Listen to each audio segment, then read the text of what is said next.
I still remember the day I stayed late at school for a project. It wasn't unusual to be in the building after hours, but that night, everything changed. I was in the art room, working on a presentation for my final project, when the lights began to flicker. Initially, I blamed the old wiring, but a sinking feeling told me something wasn't right. I glanced at the clock. It was nearly 9:30 p.m.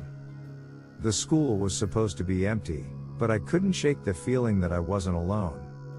I decided to pack up and leave, but as I walked through the dimly lit corridors, I realized with a jolt that the main exit was locked. I remembered the key was supposed to be in the office, but that room was dark and silent. My heart began to pound as I tried each door, only to find them all securely locked. A sudden creak echoed from one of the hallways. I froze, listening intently. Footsteps, slow and deliberate, were approaching. I pressed myself against the cold wall of a classroom, my breath shallow. I couldn't see who was coming, but the sound grew louder. The footsteps stopped just outside the door, and the handle rattled softly. Panic surged through me. I whispered to myself, "Stay calm, think." After what felt like an eternity, the footsteps receded. I exhaled shakily, but the relief was short-lived. I had no idea how to get out, and the sense of isolation was suffocating. I crept to a classroom window and peered out into the empty parking lot. Nothing. I fumbled for my phone to call security, but there was no signal, a dead zone in the old building. Determined not to be trapped all night, I forced myself to move. I found a side door, hidden behind a storage closet. The handle was frozen from the cold. With trembling hands, I retrieved a screwdriver from my bag and pried it open. The door swung out into a narrow service corridor. I ran down the hall, every shadow a potential threat. Finally, I reached the janitor's closet. Desperation drove me to try every lock, until I found one that opened. There, in the dim glow of a single fluorescent bulb, I dialed 911. The operator's calm voice reassured me that help was on the way. I paced, heart in my throat, as the sound of distant sirens grew nearer. When the police arrived, they secured the building and explained that an unknown intruder had been seen earlier that evening. It turned out that someone had broken in for petty vandalism, and my late-night presence had inadvertently led them away from further chaos. I was allowed to leave, shaken but relieved, knowing that my resourcefulness had turned a terrifying night into a lesson in self-reliance. Now, every time I walk past a school after hours, I recall that night. The experience taught me that fear is real, and that sometimes, the only way out is to trust your instincts and fight through the panic. In the end, I wasn't harmed. Instead, I emerged with a newfound strength and a story that serves as a warning to always be prepared. Story 2. The Trail of Shadows. After dinner one cool autumn evening, I decided to take a walk along a nearby trail to clear my head. It was a familiar path, one I'd walked many times before, but that night something was off. The trail, usually bathed in the gentle glow of streetlights, was shrouded in an unusual, inky darkness. I chalked it up to a power outage and continued on, determined to enjoy the crisp air.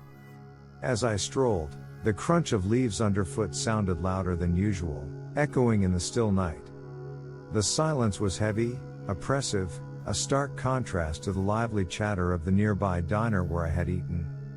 My pace quickened as I began to feel the weight of unseen eyes. Every rustle in the underbrush sent a shiver down my spine. Halfway along the trail, I noticed footprints in the damp mud. They weren't mine. I stopped in my tracks, peering into the darkness. The prints were large and irregular, as if made by someone, or something, trying to hide their true size. My mind raced with possibilities, none of which were comforting. I continued, trying to shake off the creeping dread, but soon I heard soft voices, almost indistinguishable from the wind. They sounded like whispered conversations, just beyond the reach of my hearing. I felt a growing sense of urgency to reach a safe, well-lit area, but the trail seemed to stretch on interminably. My heart hammered as I broke into a run, desperate to leave the unnerving trail behind.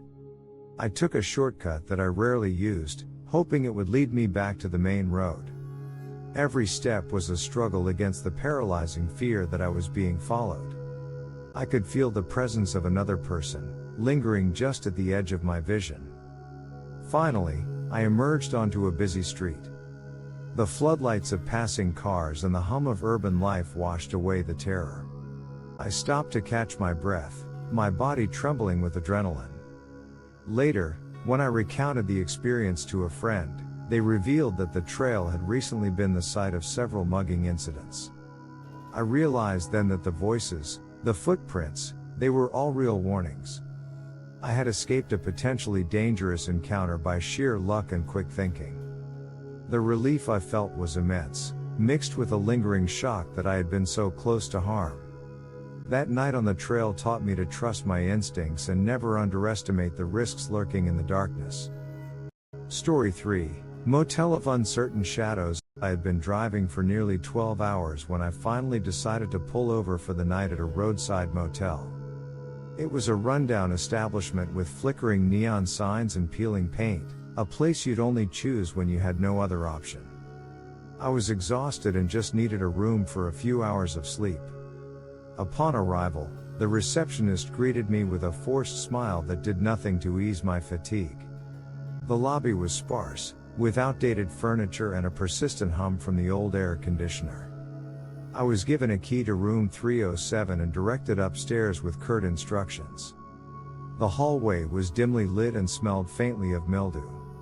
As I approached my room, I couldn't shake the feeling that I was being watched.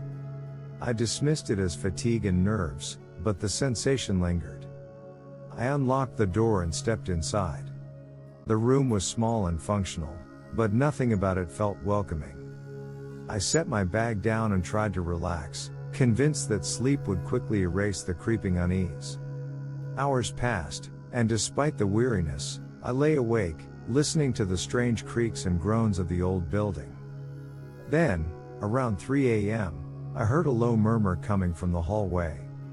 It wasn't the sound of a TV or someone talking on their phone, it was soft, deliberate footsteps pacing outside my door. I froze, heart pounding. I reached for the lamp and flicked it on, but nothing appeared outside. Summoning my courage, I cracked open the door and peeked into the corridor. It was empty, but I noticed that one of the other doors was slightly ajar, swaying as if disturbed by a draft. I knocked, but no one answered. An uneasy feeling spread through me. I quickly closed the door and locked it again. The rest of the night passed in a tense silence. When morning finally came, I decided to ask the receptionist about the odd behavior. With a puzzled frown, she admitted that a guest had reported strange noises in that corridor the previous night, but nothing concrete had been found. My stomach churned with a mix of fear and frustration. What had I experienced? I checked out that day, my relief palpable as I drove away. Later, I learned that the motel had a history of similar incidents, inexplicable disturbances that, while never violent, left guests shaken.